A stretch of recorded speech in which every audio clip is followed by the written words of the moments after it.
Following heavy criticism from the nurses union, the Rhode Island Department of Health insists it's still working on its Ebola readiness plan, and that includes testing local hospitals. They want to be prepared. NBC 10's Brian Crandall is live from the Health Department in Providence with those details. Brian?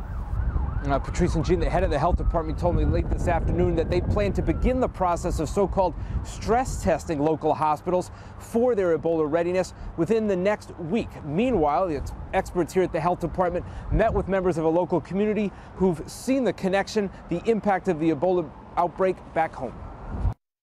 Health officials meet with members of the local West African community to both give information about Ebola and get feedback, too. Because I'm an American citizen now, to prevent any kind of disaster coming here. Folks like Reverend Michael Daniel of Liberian descent worried about people traveling to and from the affected countries. I'm concerned because if we prevent the situation back home, we won't have it here.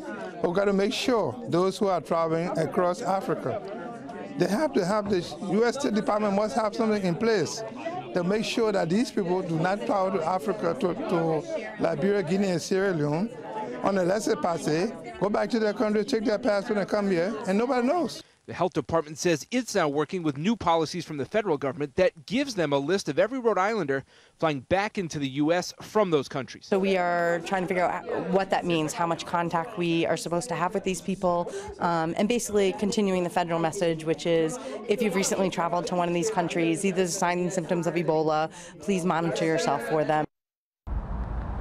And some of the people in that meeting said that they're telling people in their community here not to travel to West Africa unless it's extremely important, and also telling relatives there in West Africa, please don't come here.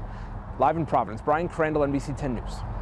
Brian, thanks. We've invited health experts into the studio tomorrow night to answer your questions directly about Ebola.